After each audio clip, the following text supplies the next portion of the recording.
দর্শক মণ্ডলী, আসসালামু আলাইকুম। শুরু করছি ইস্পাহানি মির্জাপুর চা মুক্তবাক। সাথে আছি আমি মাহমুদুর রহমান মান্না। আমার সাথে আছেন বিশিষ্ট সাংবাদিক, কলামিস্ট, বাংলাদেশ ফেডারেল সাংবাদিক ইউনিয়নের বিএফইউজের সাবেক মহাসচিব জনাব এম এ আজিজ, এবং আছেন AB party chairman Mujibur Rahman Manju. আপনাদের দুজনকে স্বাগত জানাচ্ছি। আমাদের শিরোনাম করেছি একটা, হয়তো দেখেছেন বা দেখতে পারেননি, কোন পথে হাঁটছে সরকার বা কোন পথে যাচ্ছে বাংলাদেশ। মঞ্জু, আপনাকে দিয়ে শুরু করি। আপনাদের গতকালকে পার্টির প্রতিষ্ঠা বার্ষিকী গেছে। আপনাকে মিস করেছি আর কি, আমরা আমাদের প্রতিষ্ঠা আমি তো বলেছি আপনাকে, আমার একটা কাজ ছিল, আমি যেতে পারিনি, কিন্তু আমাদের সাধারণ সম্পাদক গিয়েছিলেন। আমি শুনেছি ভালো হয়েছে। প্রথমেই আপনাকে শুভেচ্ছা জানাচ্ছি আপনাদের এই দলের প্রতিষ্ঠা বার্ষিকী উপলক্ষে। ধন্যবাদ। নিশ্চয়ই নতুন করে শপথ নিয়েছেন আরো ভালোভাবে কেমনে সামনে যাবেন, এটা মূল্যায়ন করেছেন বা একটা বিশ্লেষণ করেছেন। এর মধ্যে আজকে মিডিয়া জুড়ে একটা খবর, এবি পার্টি আর এনসিপি এক হয়ে যাচ্ছে। বলবেন একটু? গতকালকে প্রতিষ্ঠা বার্ষিকী, আজকে আবার এক হয়ে যাওয়ার খবর। এটা আসলে বেশ কয়েকদিন ধরেই এই কথাটা চাওয়ার হচ্ছে, আমাদেরকে নানা ধরনের প্রশ্ন শুনতে হচ্ছে আর কি। প্রথম হলো মান্না ভাই, আপনাকে স্পেশালি ধন্যবাদ যে আপনি রাজনীতির পাশাপাশি একসময় আপনি হোস্ট করতেন, আবার আপনি কিছুদিনের জন্য হয়তো বা হোস্টিংয়ে এসেছেন। এটা আমার ব্যক্তিগতভাবে সৌভাগ্য যে আপনার হোস্টিংয়ে প্রোগ্রাম করছি। তো এখন আমরা দুটো রাজনৈতিক দলের নির্বাচনের আগে যেটা হয়েছিল, আপনি জানেন যে আমরা একটা স্বতন্ত্র জোট করার চেষ্টা করেছিলাম। সেক্ষেত্রে 9টা দলের জোটের জন্য একটা চেষ্টা করেছিলাম। 9টা দলের জোট যখন হয় নাই, তখন আমরা 3টা দলে জোট করেছিলাম। 3টা দলে যখন জোট আলোচনা হচ্ছিল, তখন কথা আসছে যে আমরা যদি ইলেকশন করি তাহলে আমাদের মার্কা কী হবে। কারণ আমাদের মার্কা হচ্ছে ঈগল, এনসিপির মার্কা হচ্ছে আপনার শাপলাকলি, আর রাষ্ট্র সংস্কার আন্দোলন যারা আমাদের জোটে ছিলেন, ওনাদের তো তখন নিবন্ধন হয় নাই, ওনাদেরকে ষড়যন্ত্রমূলকভাবে নিবন্ধন বঞ্চিত করা হয়েছে। তো তখনই এই কথাটা আলোচনা এসেছিল যে আমরা যদি এক মার্কা ইলেকশন করতে চাই, তাহলে তো আমাদেরকে যে কোনো একটা দলের নামে করতে হবে। তাহলে আমরা একটা কাজ করতে পারি কিনা, সেটা হচ্ছে আমরা মার্জ হয়ে যেতে পারি না এক দলে। তো সময়টা এত কম ছিল যে এই আলোচনাটা শুধু হয়েছে, কিন্তু আমরা এটাতে একমত হতে পারি নাই ডিউ টু, কারণ একটা দল মার্জ হওয়া, শুধু নির্বাচনের একটা মার্কার জন্য দল মার্জ হবে, এটা তো হতে পারে না। এটা তো কোনো, আমাদের দলগুলো তো এটা লক্ষ্য সুনির্দিষ্ট কর্মপন্থা নিয়ে গঠিত হয়েছে। ফলে তখনই আর তো হলো না। আমরা তো পরে জোটগতভাবে বিএনপির সাথে যাওয়া হলো না, পরে জামাতের সাথে জোটে গিয়ে আমাদেরকে নির্বাচন করতে হলো। নির্বাচনের পরে, নির্বাচনের কারণে তো আমরা যেহেতু নির্বাচনে জিততে পারি নাই, আমাদের দলের মধ্যে একটা বেশ মানসিক কষ্টের একটা ব্যাপার ছিল, ইত্যাদি ইত্যাদি। যাই হোক, নির্বাচনের পরে এই আলোচনাটা আবার দেখলাম উঠলো যে এই দুই দল আমরা মার্জ হয়ে যাওয়ার বিষয়টা। আমাদের কিন্তু কোনো আনুষ্ঠানিকভাবে আলোচনা হয় নাই, অনানুষ্ঠানিকভাবে বিভিন্ন রকমের কথা হয়েছে। এরকম যে দুইটা দলের চিন্তা, দৃষ্টিভঙ্গি, জুলাই অভ্যুত্থান, জুলাই আসো তো একই রকম, তারুণ্যের একটা স্ফুরণ বা একসাথে কাজ হয়েছে, ইত্যাদি ইত্যাদি।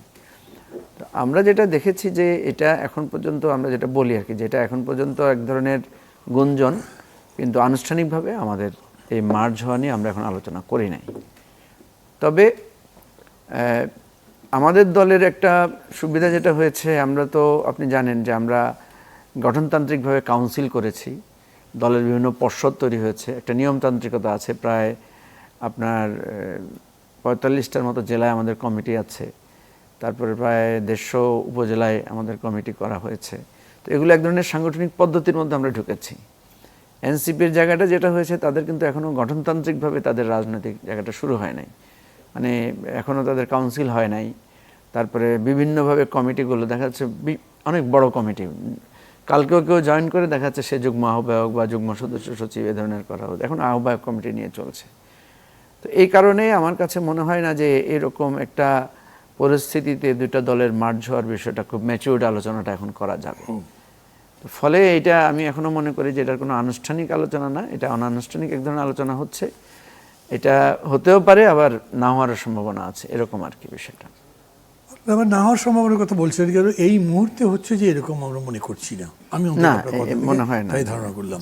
আচ্ছা, কিন্তু আপনি বললেন যেরকম যে তিনটা দল মিলে জোট করেছিলেন, আমার মনে আছে এটা সম্ভবত 2025-এর 11 নভেম্বর জি যখন প্রার্থী ঘোষণা করছে তখন বলছিলেন যে বিএনপি জামাত দেশকে অনিশ্চয়তার দিকে ঠেলে দিচ্ছে, নির্বাচনের মধ্যে দিয়ে এই দুই রাজনৈতিক দলের অহংকার চূর্ণ করে ইত্যাদি ইত্যাদি একটা নতুন কিছু করার জন্য আপনারা ক্যান্ডিডেটগুলো ঘোষণা করছেন। জি তারপরে আপনারা জামাতের সাথে আবার জোট করলেন। হ্যাঁ, How do you এটা justify and এখন কি আপনাদের ধারণা? এটা আমাদের জন্য খুবই দুঃখজনক একটা পরিস্থিতি। আমি তখন এটা ব্রিফও করেছিলাম। আসলে যেটা হয়েছিল যে আমরা ওই যে বললাম তিনটা দল মিলে আমরা করব, কিন্তু সেখানে দেখলো রাষ্ট্র সংস্কার আন্দোলন তারা নির্বাচন করবে কি করবে না এক ধরনের ডিলেমার মধ্যে পড়ে গেল তারা নিবন্ধনের বিষয় নিয়ে। তাহলে থাকলাম তো আমরা দুটো দল। তার মধ্যে আমরা দেখলাম যে এনসিপির সিনিয়র পর্যায়ে যারা আছেন, যারা হয়তো এলাকায় মুভ করেছেন, মুভ করার পরে তারা এসে বললেন যে বিশেষ করে হাসনাত আবদুল্লাহ, তারপরে আপনার আক্তার হোসেন, সার্জিস আলম, এরা যারা বিভিন্ন এলাকায়, তারপরে ওই যে হাতিয়া থেকে যে হান্নান মাসুদ, তারা ভাবলো যে তারা যদি এককভাবে বা আমাদের এই দুই দলের জোটে যদি ইলেকশন করা হয় তাহলে হয়তো জেতার সম্ভাবনাটা খুব কম, সুযোগটা কম থাকবে। তো তাদের মধ্যে থেকেই প্রথম প্রস্তাব আসলো যে আমরা যে কোনো একটা জোটে আমরা যেতে চাই। তো ইন্টারেস্টিং ঘটনা, আজকে আমি সবাইকে বলি নাই, আজকে যেহেতু আপনার সামনে এসেছি সেজন্য বলছি। তো একদিন রাত্রে আমরা জরুরি মিটিং ডাকা হলো, সেখানে এনসিপির সব নেতারা ছিল, আমাদের দলের পক্ষ থেকে আমি আবার ব্যারিস্টার ফুয়াদ ছিলাম। তো সেখানে দীর্ঘক্ষণ আলোচনা হলো যে এখানে আমরা এককভাবে নির্বাচন করব, কারো কারো মত হচ্ছে না আমরা আসলে জোটে যেতে হবে, নাহলে আমাদের ইলেকশনে জিতে হারার সম্ভাবনা কম, আর আমরা যদি ইলেকশনে জিততে না পারি তাহলে আমাদের যে নতুন রাজনৈতিক উত্থানের সম্ভাবনাটা নষ্ট হয়ে যাবে। তখন আমরা সেখানে এক ধরনের ভোটাভুটি করলাম যে আচ্ছা জোটে যাব না একক নির্বাচন করব। তো সেই ভোটাভুটিতে দেখা গেলো আমি এবং তাসনিম যারা, আমরা দুজন শুধু অটল থাকলাম যে না আমরা স্বতন্ত্র ইলেকশন করবো ধারায়, আর বেশিরভাগই তারা বলছে না এটা জোটে আমরা যেতে হবে, আমাদের আর একক থাকার সুযোগ নাই। সেখানে ভোটাভুটিতে দেখা গেল অর্ধেক বিএনপির পক্ষে অর্ধেক জামাতের পক্ষে। তো যাই হোক আমরা শুরু করলাম যে ঠিক আছে তাহলে যেহেতু অধিকাংশ লোক তোমরা জোটে যেতে চাচ্ছ, ঠিক আছে কোন জোটে গেলে ভালো হবে। তখন প্রথমে বিএনপির সাথে জোটের বিষয়টা আলোচনা হলো, আমরা সরাসরি বর্তমান প্রধানমন্ত্রী তারেক রহমান সাহেবের সাথে আলোচনা করলাম, তারপরে ওনার রেফারেন্সে গিয়ে সালাউদ্দিন ভাইয়ের সাথে আলোচনা হলো।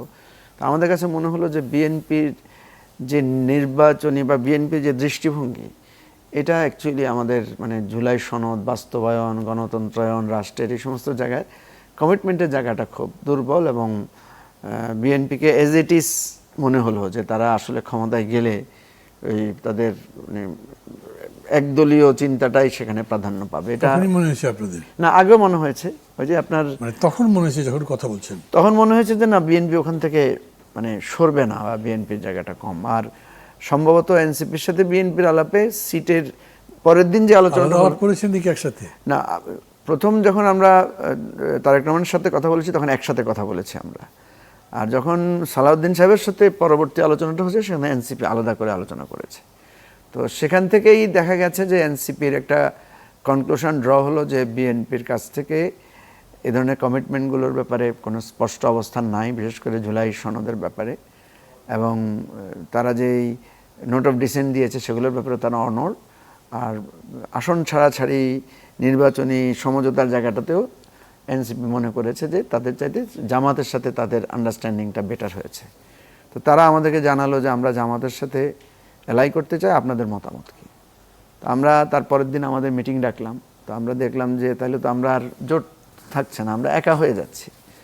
আমাদের দলের মধ্যে এটা নিয়ে তো খুব অসন্তোষ, কারণ আমরা বলেছি আমরা স্বতন্ত্র থাকবো, আলাদা হব না, মানে আলাদা থাকবো, কারোর সাথে জোটে যাব না। এনসিপি যখন যাচ্ছে তখন আমরা ভাবলাম যে এই সময় যদি আমরা একা হয়ে যাই তাহলে বিষয়টা রাজনৈতিকভাবে আসলে আমরা ক্ষতিগ্রস্ত হব। আমাদের দলে তখন আমরা আমাদের ন্যাশনাল এক্সিকিউটিভ কাউন্সিলের জরুরি মিটিং ডাকলাম, সেখানে আলোচনা করে মানে একমত হতে পারলাম না, আমরা অনেকটা ভোটাভুটি করেই মেজরিটি এতে গিয়ে আমাদেরকে যেতে হয়েছে। মানে জানাচ্ছে যে এক ধরনের অসন্তুষ্টি নিয়েই আপনারা গেছেন, এক ধরনের ঠিক আছে তাই এরকম কোনো কোনো সময় হতেই পারে, কিন্তু তারপরে জোটটা হলো, হবার পরে নির্বাচন হলো।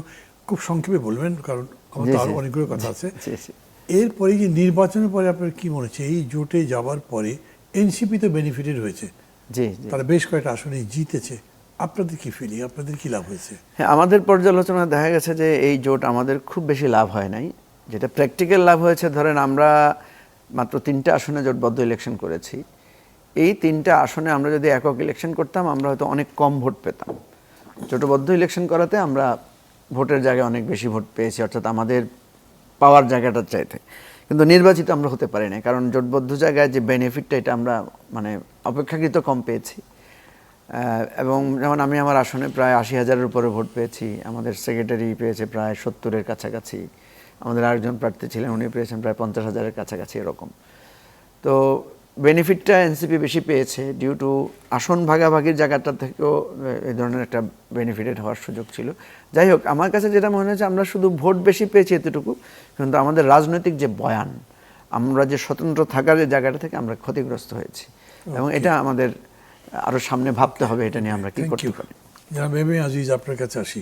মানে আপনি একজন প্রতিষ্ঠিত প্রখ্যাত সাংবাদিক, সে হিসেবে আপনাকে বলি, আজ মানে বিশ্ব মুক্ত গণমাধ্যম দিবস গেল। 24-এর ছাত্র জনতার অভ্যুত্থানের মধ্যে দিয়ে বাংলাদেশ যে গণতান্ত্রিক যাত্রায়, এই যাত্রায় গণমাধ্যমের স্বাধীনতা কতটা নিশ্চিত হয়েছে বলে হয় আপনার? ধন্যবাদ আপনাকে মান্না ভাই। আপনার সাথে আপনার হোস্টিংয়ে প্রথম আপনার অনেক দিন পরে আপনি টক শো করতেছি, আমি খুব গর্ব অনুভব করতেছি। আপনার বক্তৃতা ডাকসুর ভিপি থাকার সময় শুনেছি দাঁড়ায় দাঁড়ায়, এখন সরাসরি আপনার সামনে কথা বলছি।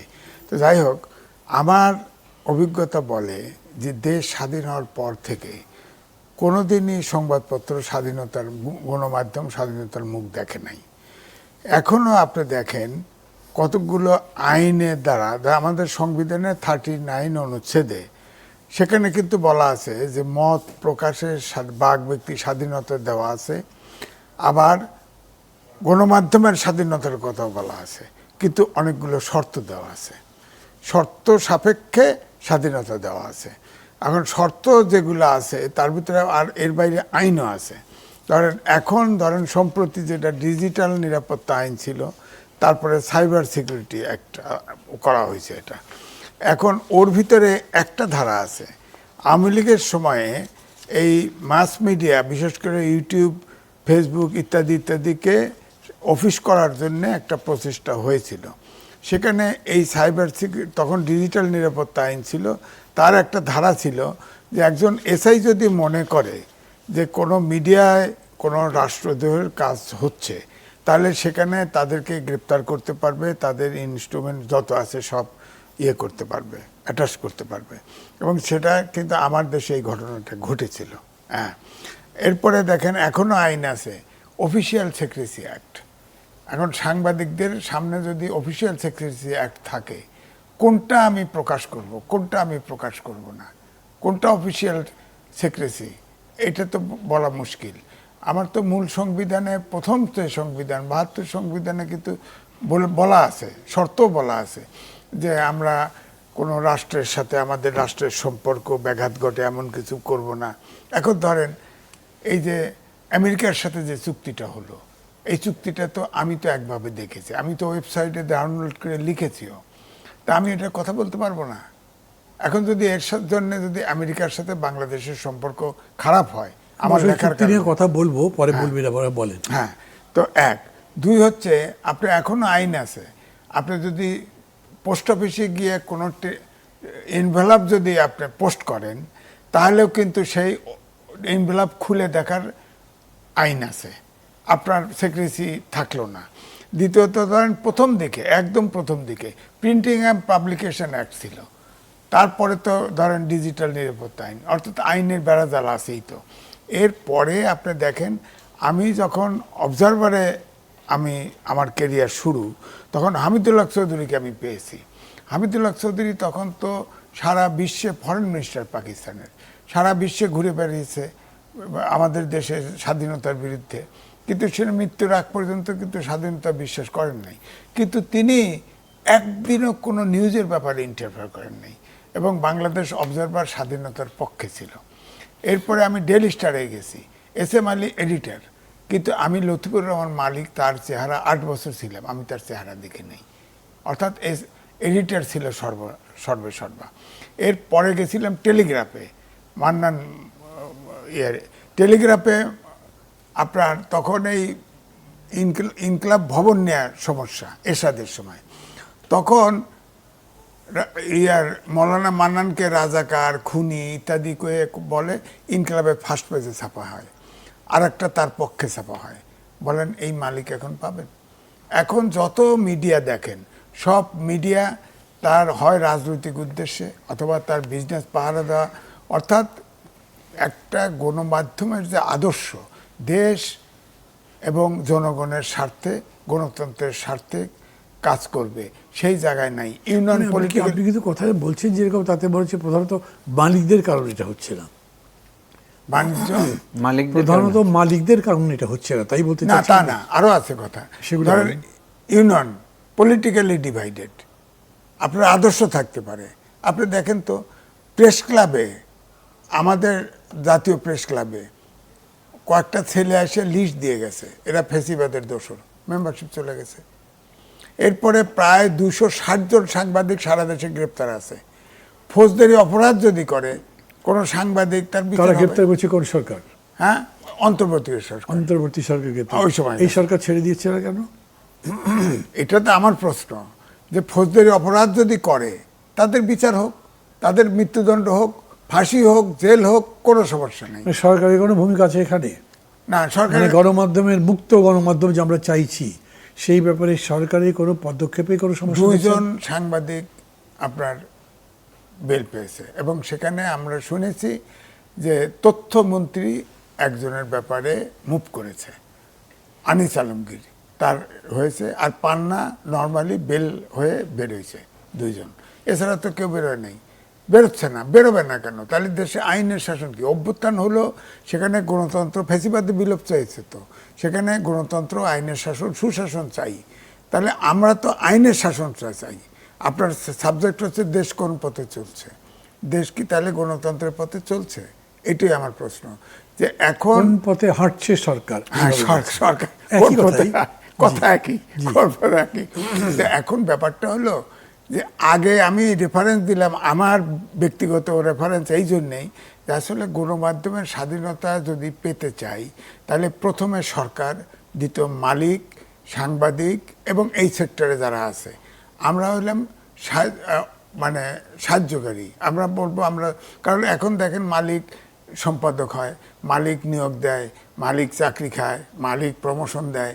আগে তো এটা ছিল না। 1-2 লাইনের মধ্যে বলতে পারেন কি হলে এটা একটা নিশ্চিত করা যায়? 1 মিনিট বা 4-5 লাইনের মধ্যে। আমি এক কথায় বলতে পারি যে গণতন্ত্রের অন্তর্নিহিত শক্তি হলো গণমাধ্যমের স্বাধীনতা। রাজনীতিবিদদেরকে গণতন্ত্র এনশোর করতে হবে। বাংলাদেশে, পৃথিবীতে দেখেন অনেক দেশে গণতন্ত্র নাই, রাজতন্ত্র আছে। আল্লাহ মাটির নিচে সম্পদ দিচ্ছে, ধনী হয়ে যাচ্ছে, আমরা গরিবে থাকতেছি।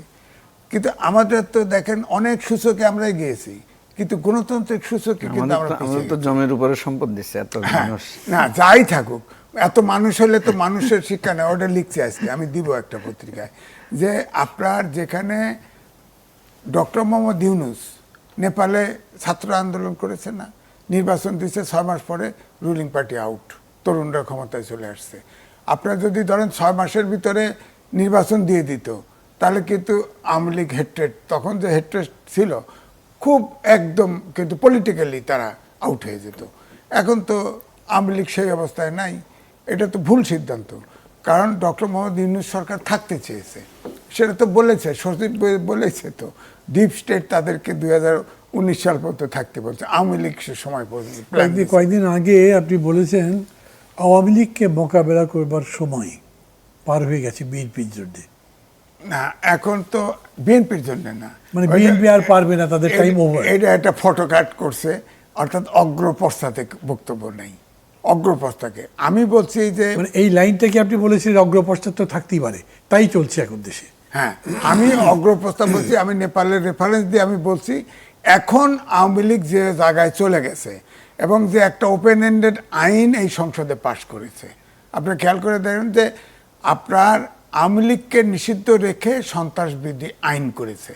এটা ধরেন এখন বিরোধী দল মাঠে গেল, আইন শৃঙ্খলা বাহিনীর অবনতি ঘটলো, সরকার তো তাকে নিষিদ্ধ করে দিতে পারে।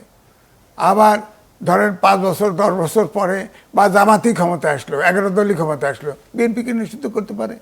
আবার ধরেন 10 বছর 20 বছর পরে আওয়ামী লীগ ক্ষমতা আসলো, আওয়ামী লীগ বিএনপিকে নিষিদ্ধ করতে পারে।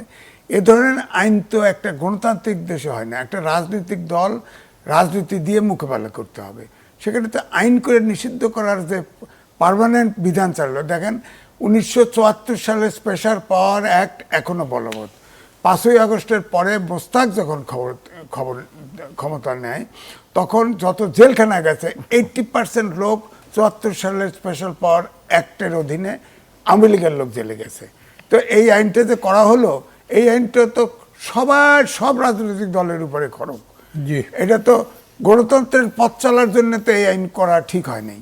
আমাকে একটা বিরতি নিতে হবে। বিরতির পরে আমি আবার আপনার কাছেই আসবো। আমি আপনাকে প্রশ্নটা বলে রাখি আগেই। নাহিদ ইসলাম, এনসিপির প্রেসিডেন্ট, বলেছেন এই যে প্রথম অধিবেশন গেল সংসদের, এটা ব্যর্থ হয়েছে। কি মনে করেন বলবেন? ওই একই প্রশ্নটি হয়তো আমি মঞ্জুর কাছেও ফিরে আসবো। দর্শক মণ্ডলী, বিরতি নিচ্ছে একটা, যাবেন না চলে, মনে হয় আরও ভালো লাগবে। আরও এই দুইজন অতিথি অনেক গুরুত্বপূর্ণ কথা বলবেন, থাকুন আমাদের সাথে। আমাদের সঙ্গে আছেন এম এ আজিজ এবং মুজিবুর রহমান মঞ্জু। আপনাকে আমি আগেই প্রশ্নটা করেছিলাম জনাব এম এ আজিজ, আরেকবার বলবো। নাহিদ ইসলাম বলেছেন যে প্রথম অধিবেশন ব্যর্থ হয়েছে। না, আমি এটা কিন্তু একমত হতে পারছি না। হয়তো আমাদের প্রত্যাশা পূরণ হয় নাই। সংসদ যেটা করতে পারতো সেটা হয় নাই। যেমন ধরেন প্রথম অধিবেশনে 133টা আপনার অধ্যাদেশ ছিল। রাষ্ট্রপতি অনেক অধ্যাদেশ স্বাক্ষর করে নাই, এটাও বলেছেন, পত্রিকায় ছাপা হয়েছে। তো 133টা অধ্যাদেশ যদি আপনার ইয়ে করতে হয়, দেখতে হয় একসাথে, তাহলে 18 মাসে প্রত্যেক দিন 4টা 4.5টা অধ্যাদেশ তৈরি করতে হয়েছে। এবং মিনিস্ট্রিতে ড্রাফটিং সেল আছে, তার হেড হলো জয়েন্ট সেক্রেটারি বা ডেপুটি সেক্রেটারি। তারা তো বিশেষজ্ঞ না, আইন বিশেষজ্ঞ না। সুতরাং এটা অবশ্যই পার্লামেন্টারি পার্টি এক্সপার্ট নিয়ে এই আইনগুলো রিভিউ করার প্রয়োজন আছে, এটা আমি মানলাম। কিন্তু এই এক দফায় 30 দিনের ভিতরে 133টা আইন তো ডিবেট করে পাশ করা সম্ভব না সংসদে ওপেন। তার জন্য কমিটি হয়েছে, কমিটিতে ফাংশন করে। আমার বক্তব্য বললে যে 1 মাসে যেগুলোতে বিএনপি নোট অফ ডিসেন্ট দিয়েছে, সেখানে জুলাই সনদে কিন্তু বলা আছে, যেখানে নোট অফ ডিসেন্ট দিচ্ছে তখন কয় পার্টি নোট অফ ডিসেন্ট দিচ্ছে, কতজন সমর্থন করছে, নিচের ফুটনোট দেওয়া আছে। যদি কোনো দল বা জোট যদি নির্বাচনী ইশতেহারে এটা দিয়ে জনগণের ম্যান্ডেট পায়, তাহলে তাদের মতো করে বাস্তবায়ন করতে পারবে। তাহলে নোট অফ ডিসেন্টের বাইরে যে ইস্যুগুলো আছে, সেটা যখন আপনার 30 দিন অর্থাৎ এই প্রথম সংসদে উত্থাপন হলো না, বিএনপির পক্ষ থেকে প্রেস কনফারেন্স করে বলা হলো যে এইগুলোকে আরও শক্তিশালী করে পরবর্তী সংসদে অধিবেশনে উপস্থাপন করতে হবে। তো যেহেতু এইটা নোট অফ ডিসেন্ট বিএনপির দেওয়া ছিল না, তাহলে ওইটাই তারা কি করতে চান, ওইটাকেই আগে উপস্থাপন করে এই ডিসপুটটা আগে নিরসন করা দরকার ছিল। সেটা হয় নাই, যার ফলে কনফিউশন তৈরি হয়েছে। এখন বলা হচ্ছে পারসেপশন তৈরি হয়েছে বিএনপি হয়তো এগুলো পাশ করবে না, অথবা বিএনপি তাদের মতো করে এগুলি করবে। ধরেন যেমন এক্সাম্পল আপনার সেক্রেটারিয়েট বিচার বিভাগ তো আজকেও আপনার পূর্ণাঙ্গ রায় প্রকাশ হয়েছে। তারা তো বলে দিচ্ছে যে সচিবালয় আলাদা থাকবে, এটা কার্যকর থাকবে, পক্ষে রায় দিয়ে দিছে। এখন কি করবে? আপিল বিভাগে যাবে, যারা আপিল করেছিল। এখন মাজদার হোসেন মামলার থেকে এটা আলাদা, এখন ওখানে সেক্রেটারিয়েট ওটার পরে আমরা আবার আলাদা করে আসব, মানে এই বিচার বিভাগের ইয়েতে নিয়ে। যারা মুজিবুর রহমান মঞ্জু, আপনি কি বলেন এ ব্যাপারে? সংক্ষেপে বলবেন। না, একটা কথা হচ্ছে যে বিরোধী দলের চাওয়া পাওয়ার বা প্রত্যাশার জায়গা থেকে নাহিদ ইসলাম যেটা বলেছেন যে প্রত্যাশা পূর্ণ হয় নাই, আমি তো মনে করি যে এটার সাথে আমি একমত। কারণ হচ্ছে প্রত্যাশা পূরণ হয়নি এই ব্যাপারে জনাব এম এ আজিজও একমত আছেন, কিন্তু উনি বলেছেন ব্যর্থ হয়েছে অধিবেশন, সেটাকে উনি মনে করছেন ঠিক নয়। আচ্ছা, আমার কাছে যেমন মনে হচ্ছে উনার এই ব্যর্থ হয়েছে বলতে উনি ওইটাই বোঝাতে চেয়েছেন। আমরা বলি না যে আপনার কাছে এসে আমি তো ব্যর্থ হয়ে গেলাম, তার মানে হচ্ছে বিরোধী দলের যে চাওয়াটা ছিল যে জুলাই সনদের প্রথম কাজটা যেটা যে সংস্কার পরিষদ গঠন করা, সেটাই তো আটকে গেছে। সুতরাং জুলাই এই মানে সংস্কার পরিষদ না থাকার কারণেই আমরা যেটা দেখতে পাচ্ছি যে জুলাই সনদ বাস্তবায়নের জায়গাটায় বড় ধরনের একটা বিভেদ তৈরি হয়েছে। কারণ বিরোধী দলের প্রত্যাশা হচ্ছে গণভোট যেভাবে হয়েছে সেটার ভিত্তিতে জুলাই সনদ করা, আর বিএনপির প্রত্যাশা হচ্ছে যে তারা যেই নোট অফ ডিসেন্টগুলো দিয়েছে সেগুলো ছাড়া। এই যে কথাগুলো আপনি বলছেন, এগুলোর তো কোনো সুযোগ নেই আর। এখন কি আর সংস্কার পরিষদ, সংবিধান সংস্কার পরিষদ আর তো বসতে পারবে না। না, এখন আপনার যে সমস্ত অধিবেশন কি বলে অধ্যাদেশ বাতিল হয়ে গেল, সেটা যদি বিএনপি নিউ ফর্মে আনে তবে আসবে। না, সেটাই ব্যাপার। সেই অর্থে এগুলো সবই বাতিল। এখন যা কিছু হবে সংসদ করবে। তাহলে জুলাই সনদের স্পিরিচুয়াল অস্তিত্ব থাকলো, বাট বাস্তবত এটার ইমপ্লিকেশনের অর্থে ওইখান থেকে রেফারেন্স দিয়ে আপনি কিছু করতে পারছেন না। এটা তো নাহিদ ইসলাম কি ওইটা বলতে চেয়েছেন? ওনার কথার ব্যাখ্যা কথাটা সেরকমই। নাহিদ ইসলাম যেটা বোঝাতে চেয়েছেন যে এটার প্রসিডিউরাল জায়গা, যেমন আপনি তো জানেন যে এখানে প্রধান বিতর্কতা যেটা ছিল যে কেন এখানে গণপরিষদ এবং গণপরিষদ থেকে সংবিধান সংস্কার পরিষদের কথাটা আসলো, এই জায়গা থেকে এসেছে যেহেতু এখানে সংবিধান সংস্কারের প্রসঙ্গ আছে এবং সংবিধানের মৌলিক চরিত্রের পরিবর্তনের জায়গাটা আছে।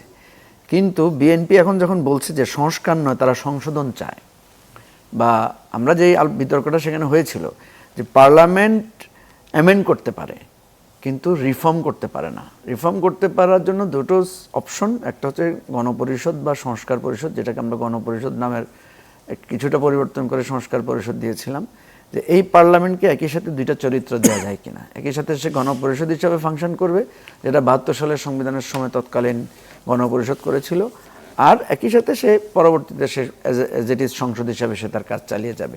এখন যেহেতু সংস্কার পরিষদ করা হয় নাই, নাহিদ ইসলাম যে বক্তব্য রেখেছেন, আমি উপস্থিত ছিলাম সেখানে, নাহিদের বক্তব্য যেটা ছিল, উনি বলেছেন যে আমরা কেন সংস্কার পরিষদের কথা বলেছি, অতীতে এই ধরনের সাংবিধানিক পরিবর্তনগুলো আদালতে গিয়ে বাতিল হয়ে গিয়েছে। এখন দেখা যাবে যে সামনে যে কোনো একটা কোর্ট যে কোনো কিছু কিন্তু এই জিনিসগুলোকে বাতিল করে দিতে পারে, এই আশঙ্কাটা আমাদের আছে। তো এই কারণেই সংস্কার পরিষদের যেই, এবং এটা ভবিষ্যতে কিন্তু নতুন জটিলতা তৈরি করবে। আপনি দেখেছেন যে স্বরাষ্ট্রমন্ত্রী বলেছে যে নির্বাচন কমিশন যে আমাদেরকে ওই যে শপথ পড়িয়েছেন বা শপথের জন্য যে কাগজ দিয়েছেন, এটা উনি ওনার ক্ষমতার অপব্যবহার করেছেন বা উনি ওনার এখতিয়ার বহির্ভূত কাজ করেছেন। এই কথা বলার পরে তো সরকারের উচিত হবে তাহলে নির্বাচন কমিশনের বিরুদ্ধে ব্যবস্থা নেওয়া। নির্বাচন কমিশন এক পক্ষকে শপথ দিলেন, আরেক পক্ষকে শপথ দিতে পারলেন না বা ওনারা নিলেন না। এটা হিস্ট্রিতে তো আনডিসাইডেড থাকবে না, এটা তো কোনো না কোনো সময় এই প্রসঙ্গটা উঠবে, আসবে, এই জটিলতাটা তৈরি হবে।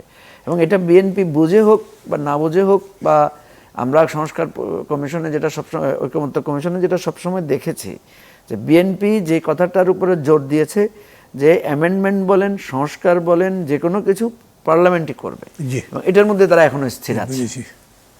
দর্শক মণ্ডলী, আমি মাঝখানে কথা বলতে চাইছি একটু, বিষয়টা বুঝতে পারছি আপনারা কত গভীর জায়গায় চলে গেছি আমরা। প্রধান কথা হচ্ছে আমরা তো সংস্কার চেয়েছিলাম, নাহলে এত রক্ত দিলাম কেন? কাঠামোটা বদলে ফেলতে চেয়েছিলাম, দেশের চরিত্র বদলে ফেলতে চেয়েছিলাম, সংবিধানকে পরিপূর্ণ গণতান্ত্রিক করতে চেয়েছিলাম, রিটার্ন অফ ফ্যাসিজম মানে আবার ফ্যাসিবাদের পুনঃ প্রতিষ্ঠা বন্ধ করে দিতে চেয়েছিলাম। সেই জন্যই সংবিধানকে যদ্দূর পারা যায় সংস্কার করবার কথা আসছে। এই সংস্কারের জন্যই সংস্কার পরিষদ। আচ্ছা, বিএনপি যেরকম বলছে শুধুমাত্র যদি সংশোধন হয় অসুবিধা ছিল কোনো, এটার একটা যুক্তি হচ্ছে এই যে বহু সংশোধন তো পরে কোর্টে বাতিল হয়ে গেছে, কিন্তু যখন আমরা সংস্কার পরিষদ বলছি তার মানে তাকে কিছু গাঠনিক ক্ষমতা বলছি। ইংরেজিতে বলেন এটা একটা কনস্টিটিউয়েন্ট অ্যাসেম্বলি নয়, বাট এটার একটা কনস্টিটিউয়েন্ট পাওয়ার আছে যেটাকে হয়তো কোর্ট চ্যালেঞ্জ করতে পারবে না। এই জায়গা থেকে সেইখানের বিতর্ক এখন এরকম একটা জায়গায় পৌঁছেছে যে আমাদের আবার সংবিধান পরিষদ বসবার সুযোগ নেই, বিকজ 60 দিনের বেশিতে তার অস্তিত্ব নেই। 60 দিনের আগে সংসদ আর বসতেও পারছে না, তার মানে দাঁড়াচ্ছে এটা চলে গেছে। তাহলে কি দাঁড়ালো? নাহিদ ইসলাম যেটা বলেছেন বিস্তারিত ব্যাখ্যা হয়তো উনিও দেননি, আমার নিজের পড়বার সুযোগ হয়নি, এইখানে আলোচনাও আমরা সেরকম করে দিয়ে আসতে পারছি না, কিন্তু তারপরেও এই আলোকেই আমরা বাকি আলোচনাটা চালিয়ে নেব। যারা মুজিবুর রহমান মঞ্জু, আপনি বুঝতে পেরেছেন আমি কীটা করতে চাইছি? এটার বিস্তারিত আলোচনা যদি আপনারা প্রাসঙ্গিকভাবে করতে চান করতে পারবেন, কিন্তু এই যে এনসিপির এমপিরা তারা দাবি করলো যে উপজেলা পরিষদে এমপিদের অফিস থাকতে হবে। Why this? এটা আপনি একদিকে বলবেন যে সম্পূর্ণভাবে মানে স্বায়ত্তশাসিত বা স্বশাসিত স্থানীয় সরকার বা সংসদ চাই, সংগঠন চাই, আবার এটা যদি বলেন তার মানে এমপিকে তো আপনি উপরে বসিয়ে দিলেন। এটা নিয়ে অনেক কথাবার্তা হয়েছে, আপনি জানেন। হ্যাঁ, আমি যেটা দেখেছি যে এনসিপির সংসদ সদস্য আতিক মুজাহিদ, সম্ভবত উনি কুড়িগ্রাম থেকে নির্বাচিত হয়েছেন, উনি বলেছেন যে আমাদের এমপিদের একটা বসার জায়গা দরকার, কনস্টিটিউয়েন্সিতে আমরা বসতে পারি না, ইত্যাদি ইত্যাদি।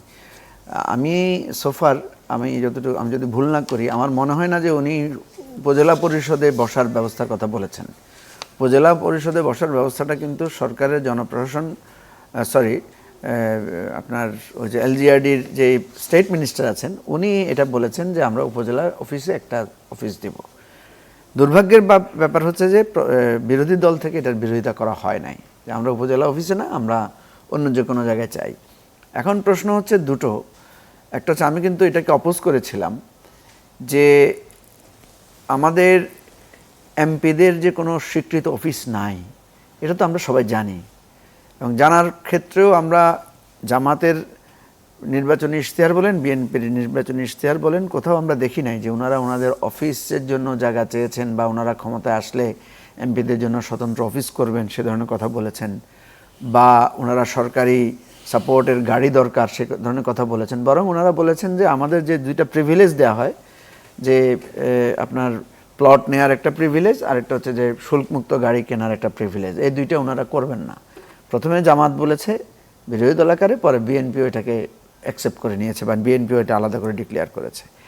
এখন ওনারা এসে যখন বলছেন যে আমরা অনেক কাজ করতে হয়, অনেক কিছু করতে হয়, এটা সত্য, ওনাদের যে করতে হয়, যেমন এমপিকে তো কোনো 8টা 5টা ডিউটি না, এমপিকে রাত 3টা বাজেও দৌড়াতে হয়, এমপিকে সকাল বিকাল দিন রাত তাকে কখনো ঢাকায় কখনো তার এলাকায় দৌড়াতে হয়। অফিস যদি দেবেনই তাহলে উপজেলা কমপ্লেক্সে দিতে হবে, অন্য জায়গায় দিতে একটা অফিস। এই জায়গাটা আমি মনে করি এটা সমালোচনার যথেষ্ট সুযোগ আছে, এবং আমরা সরকারকে এখনো বলতে পারি যে এটা আপনারা রিভিউ করেন। কারণ এমনিতেই আপনি দেখবেন মান্না ভাই, আমরা বিভিন্ন জায়গায় এমপিদের সফরসূচি মাঝে মাঝে সোশ্যাল মিডিয়াতে দেখি, অমুক ব্রিজ উদ্বোধন, অমুক মাদ্রাসায় টিন প্রদান, অমুক জায়গায় দুস্থদের মধ্যে খাবার বিতরণ। এটা কমপ্লিটলি উপজেলা চেয়ারম্যানদের কাজ, যেটা আমাদের বিরোধী দল সরকারি দলের এমপিরা দেদারসে করছেন। এই জায়গায় কিন্তু সংস্কারের ব্যাপারে উভয় পক্ষকে আমরা খুব ঐক্যভাবে দেখতে পাচ্ছি। এবং পার্লামেন্টে ওনারা যখন কথা বলেন, সেদিন দেখলাম বিরোধী দলীয় নেতাও আপনার তার নিজের এলাকার নানা উন্নয়নের কাজের জন্য বলেছেন, এবং প্রধানমন্ত্রী সেটাকে অ্যাপ্রুভ করে দিয়েছেন যে ঠিক আছে আমি বলে দিচ্ছি।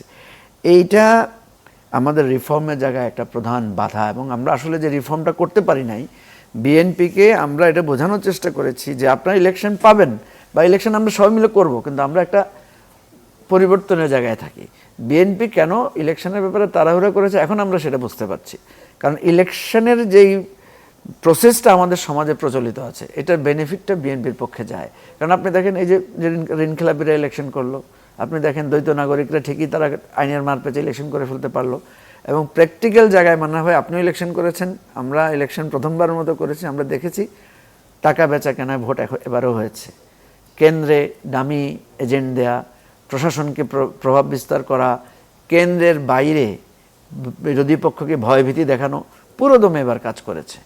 শুধু কেন্দ্রের ভিতরে যেখানে সিসি ক্যামেরা আছে সেখানে অ্যাপারেন্টলি মনে হয়েছে যে সব কিছু ঠিক আছে, কিন্তু ইলেকশনের আগের দিন রাত্রে একে অপরকে ভয় দেখানো, বিভিন্ন জায়গায় লোকদেরকে ভয়ভীতি প্রদর্শন, এই ট্র্যাডিশনাল জায়গাটা সবসময় বিএনপি আওয়ামী লীগ বা এবারে কিছুটা জামাতেরও এটা তার পক্ষে গিয়েছে। কিন্তু কোনো নতুন রাজনৈতিক দল বা কোনো নতুন একজন প্রার্থী স্বতন্ত্রভাবে যদি নির্বাচন করতে যায়, বাংলাদেশের যে নির্বাচন ব্যবস্থা, এই নির্বাচন ব্যবস্থায় তাদের পক্ষে বিজয়ী হওয়া সম্ভব না, বা ইভেন একটা ভালো রাজনৈতিক পরিস্থিতি তৈরি করা সম্ভব না। অর্থাৎ বিএনপি যে এই সংস্কারের বাইরে গিয়ে ইলেকশন চেয়েছে, এবং আজকে আমরা যেটা দেখতে পাচ্ছি সেটা ইচ্ছা হোক অনিচ্ছা হোক সালাউদ্দিন আহমেদ সাহেব স্বীকার করে ফেলেছেন যে আমরা ইলেকশন হবে না আশঙ্কা থেকে এই কাজটা করেছি।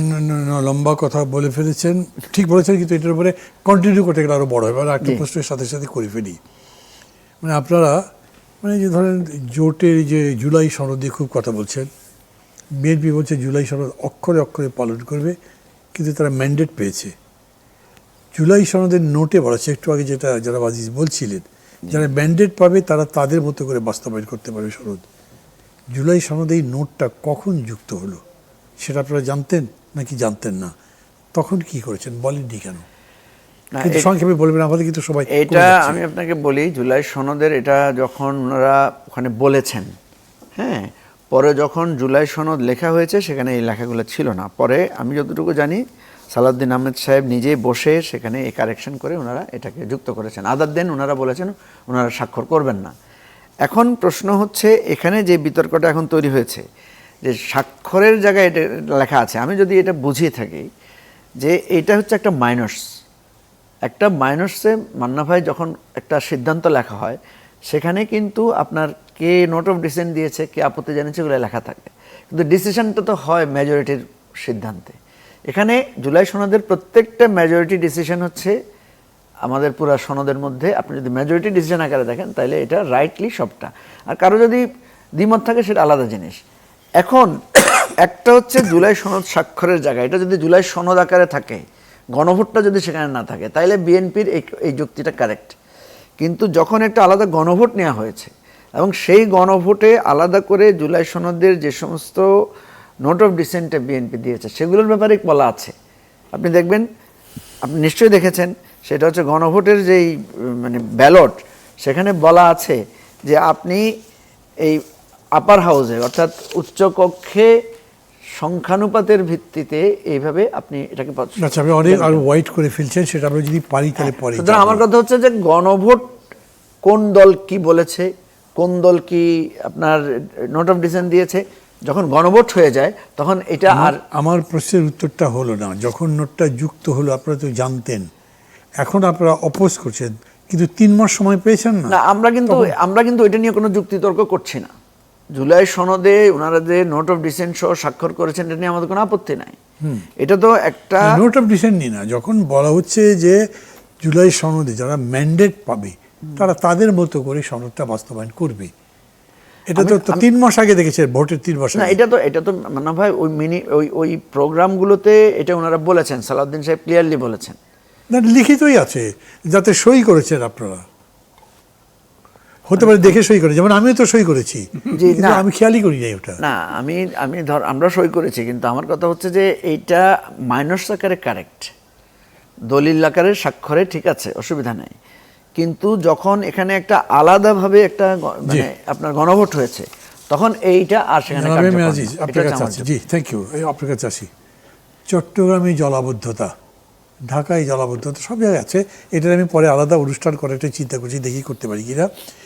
এই চট্টগ্রামের এই জলাবদ্ধতার জন্য প্রধানমন্ত্রী ক্ষমা চেয়েছেন, যদিও এটা তার ক্রিয়েটেড না, এটা বিএনপি আমলে ক্রিয়েটেড সেটাও না, এটার অনেক কার্যকারণ আছে। কিন্তু ওই সময় আবার পরিদর্শনে একজন প্রতিমন্ত্রী গিয়ে বলেছেন না, কোনো জলাবদ্ধতা নেই, এবং রিপোর্ট যে করেছে বিভিন্ন মাধ্যমগুলো সেগুলোকে তিনি অপপ্রচার বলেছেন, আর বলেছেন এগুলো সব জলজট।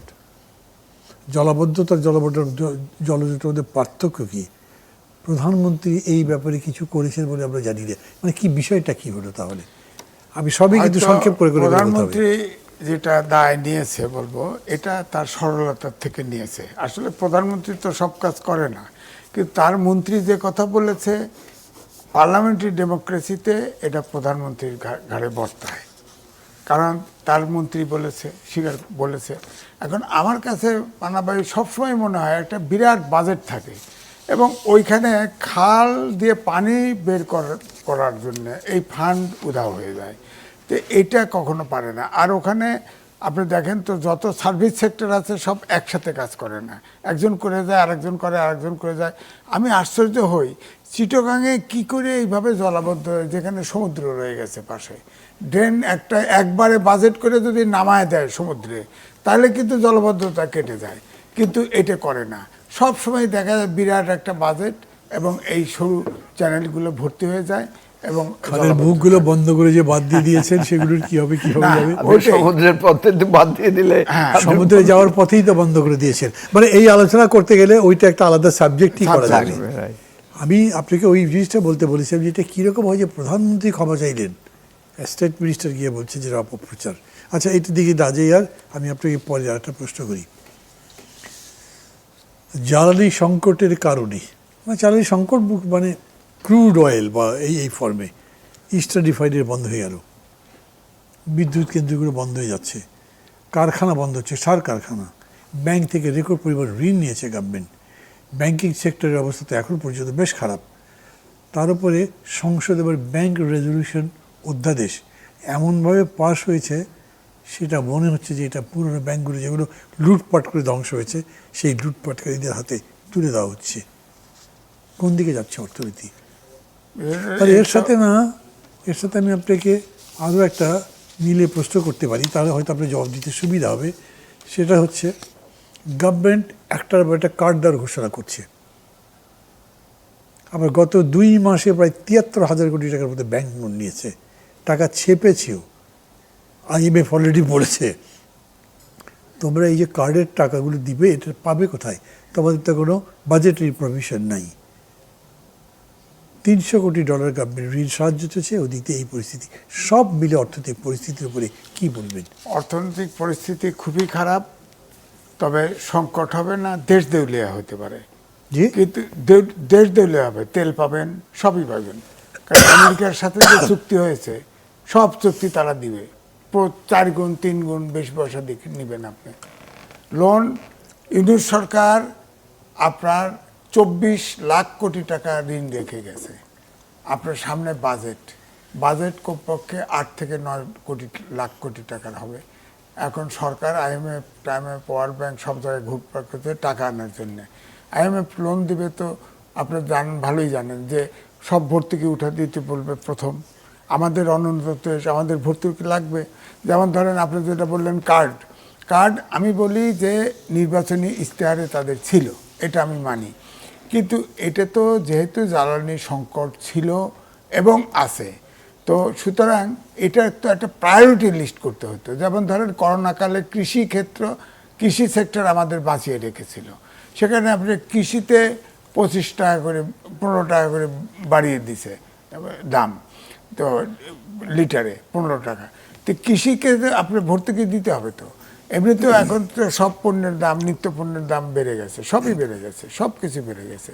মুরগি কিনতে গেছি, কক মুরগি, সেটার দাম আপনার এখন 380 টাকা কেজি, আর 480 টাকা কেজি। আর দেশি মুরগি সে 800 ধর। এটি কেমনে সম্ভব? প্রত্যেকটা আপনার এখন ভেজিটেবল কিনতে যান 80 থেকে 100 টাকা, 120 টাকা এরকম দাম। তো বাজার মূল্য কেমন করে মোকাবেলা করবে আমার মাথায় ধরে না। তবে অর্থনীতির অবস্থা খুবই খারাপ। আমি শুধু একটা রেফারেন্স দিতে পারি, বিশ্ব ব্যাংক বলেছে যে সামনে জিডিপি গ্রোথ হবে 3.9%। এটা দুর্ভিক্ষ হওয়ার সম্ভাবনা আছে। যদি অর্থ জোগান না হয় তাহলে দুর্ভিক্ষ হওয়ার সম্ভাবনা আছে। জিডিপি 3.9% এটা। সুতরাং এটা কিন্তু দুর্ভিক্ষ হতে পারে। এবং ওয়ার্ল্ড ব্যাংকের হিসেব তো ভিন্ন। এখন আমরা বলি যে কেউ বলি 30 লাখ বেকার, কেউ বলি 40 লাখ বেকার। ওয়ার্ল্ড ব্যাংকের হিসাব মতে তো এখন 3 কোটি লোক বেকার, 3 কোটি লোকের কাজ নাই। তারা তো একটা লিমিট দেখে, ইনকামের লিমিট দেখে করে। 3 কোটি লোক বেকার। আপনি ধরেন এই যে ধরেন আপনি দিচ্ছেন, কার্ড দিচ্ছেন, ধরেন LNG কার্ডও দেওয়া হয়েছে। LNG কার্ড আচ্ছা দিল, আমি বুঝলাম, কিন্তু প্রায়োরিটি লিস্টে কি আপনার কৃষককে যখন কার্ড দিচ্ছেন, ধরেন 2,500-3,000 টাকা দিলেন, ওর পেটে খাবার নাই, ওর শেষ দেওয়ার ব্যবস্থা নেই, কোনটা আগে করবে? পেট বাঁচাবে আগে না জ্বালানি আগে দিবে? টাকা তো খেয়ে ফেলবে। তারপরে ধরেন আমাদের দেশের যে কালচার, এই কার্ডটা কে পাবে? এটাও তো কে ঠিক করবে? একপক্ষীয় পাবে কিনা? এখন অভিযোগ উঠে গেছে যে খালি সরকারি দল লোক দিয়ে করতেছে, তারা কার্ড পাচ্ছে। যদিও এই অভিযোগটা কিন্তু মিডিয়ায় এরকমভাবে প্রকটভাবে দেখা দেয় নাই। তো আমার বক্তব্য হলো ক্রাইসিসে প্রায়োরিটিটা ঠিক করতে হয়। যেমন আমি ধরেন শহীদ প্রেসিডেন্ট জিয়াউর রহমান দেশ চালাইছে, তখন দেখেছি প্রত্যেকটা সেক্টরে পলিটিক্যাল পার্টির বাইরে তার একটা সেক্টর ছিল, কিছু লোক ছিল যাদের পরামর্শ নিতেন, যারা সৎ পরামর্শ দিত। এখন পলিটিক্যাল বলয়ের ভিতরে যদি পরামর্শ নেয় তাহলে তো সঠিক পরামর্শ নাও পেতে পারে, তাকে তো ফ্ল্যাটারিং করবে। দেখি এ ব্যাপারে মুজিবুর রহমান মঞ্জু কি বলেন। আচ্ছা, সাথে একটা জিনিস যুক্ত করি, এই যে আপনার রেসিপ্রোকাল ট্রেড এগ্রিমেন্ট হলো যেটা, এটা নিয়েও যদি কিছু বলেন এই অর্থনৈতিক পরিস্থিতির সাথে। কিন্তু সময় পাবেন 2.5 মিনিট, আপনি 2.5 মিনিট বলবার পরে উনি 2.5 মিনিট বলবেন। দুটাই সংক্ষেপে বলি। প্রথম কথা হচ্ছে যে আমাদের যে রেসিপ্রোকাল ট্রেডের কথাটা আসছে, সেটা আমরা যেটা দেখলাম যে যিনি ট্রেডের এই চুক্তির ক্ষেত্রে এগ্রিমেন্টের ক্ষেত্রে ভূমিকা রেখেছেন বর্তমান পররাষ্ট্রমন্ত্রী, উনি পাবলিকলি বলেছেন যে এই চুক্তিটা করার আগে উনি প্রধান দুটি দল বিএনপি এবং জামাতের সাথে ওনারা ডায়লগ করেছেন এবং ওনাদের সম্মতি ছিল। জামাত এটাকে অপোজ করেছে, কিন্তু বিএনপি কোনো অপোজ করে নাই, এক নাম্বার জিনিস। দুই নম্বর কথা হচ্ছে আমরা যেটা মনে করি যে সরকার শেষ এটা মুহূর্তে একটু ব্যাখ্যা করবেন, জামাত অপোজ করেছে বিএনপি করলো না, কি বোঝা গেল? হ্যাঁ, এটা বোঝা গেল যে বিএনপির সাথে মানে কনসালটেশন হয়েছে। হয়েছে, বিএনপির সম্মতি ছিল। জামাত এবং কইছে একবার মৃদুভাবে কয়ে অফ হয়ে গেছে পার্লামেন্টে, ওখানে যাক, তাও তো কিছুটা হলো একবার মৃদুভাবে কয়ে কিছুটা হলো মৃদুভাবে বলেছে, কিন্তু বিএনপি কিছুই বলে না। আমি ওটা সেটাই স্ক্রিন বললাম। সেভ করার জন্য তো বলছে। এখন আবার যেহেতু উনি আবার পররাষ্ট্রমন্ত্রী হয়েছেন, সুতরাং এতে তার বলার অপেক্ষা রাখে না যে এটাতে যে এই যে আলোচনাটা যে ছিল।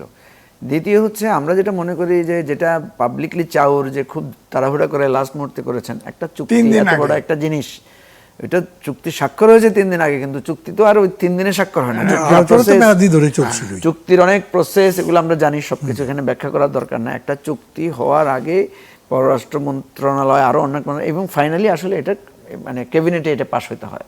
তো সুতরাং এই প্রসেসগুলো তো অবশ্যই ওনারা করে এসেছেন।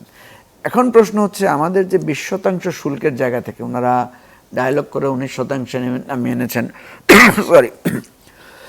তারপরে এখানে বাইলেটারাল অনেকগুলো স্বার্থ যেটা আমরা অ্যাপারেন্টলি দেখছি যে আমাদের বাংলাদেশের একটা বিরাট মানে দাসত্বের শৃঙ্খলা আবদ্ধ হওয়ার মতো জায়গায় এসেছে।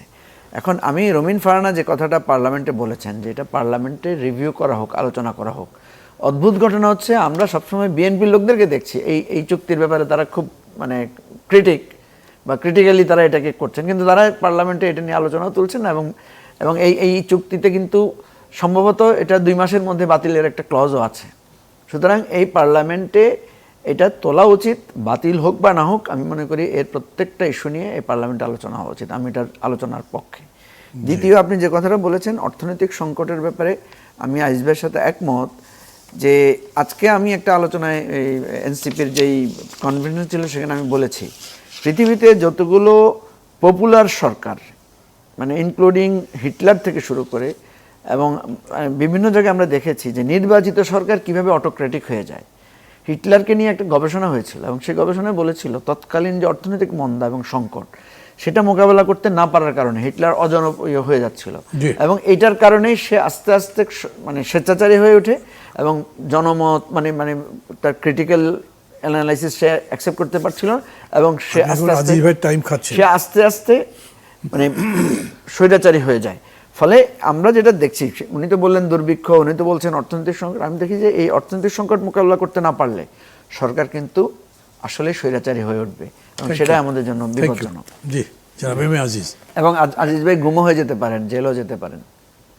ভালো করে দেখে রাখি আপনাকে, দর্শক মণ্ডলী দেখে রাখুক। সমস্যা নাই, আমাকে গুম হওয়ার নিছিলাম আওয়ামী লীগের শেষ সময়। ঘুমের উপরে প্রশ্ন ছিল সেটা করছি না। আমার কথা হচ্ছে যে এইটা ঠিক ওই আওয়ামী লীগ নিষিদ্ধ রেখে সন্ত্রাসবিরোধী আইন যেমন করছে, এই চুক্তিটা এমন হয়ে গেছে। এই চুক্তি অলরেডি বাস্তবায়ন হয়ে গেছে।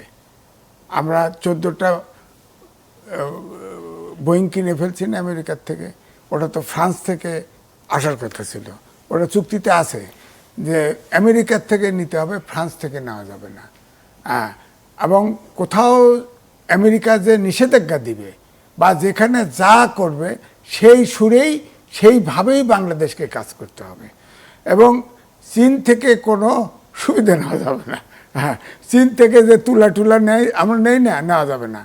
আমাদের এক্সপোর্ট পারমিশন ছাড়া যেমন তেল আনতে পারলাম না, না তারা ব্যবস্থা নিতে পারবে, এটাও বলা আছে। আপনি নিবেন চুরি করে ব্যবস্থা নেবে, আপনি নিতে পারবেন না বলেই তো আপনার ব্যবস্থা নিতে পারবে। হ্যাঁ, ব্যবস্থা নিতে পারবে।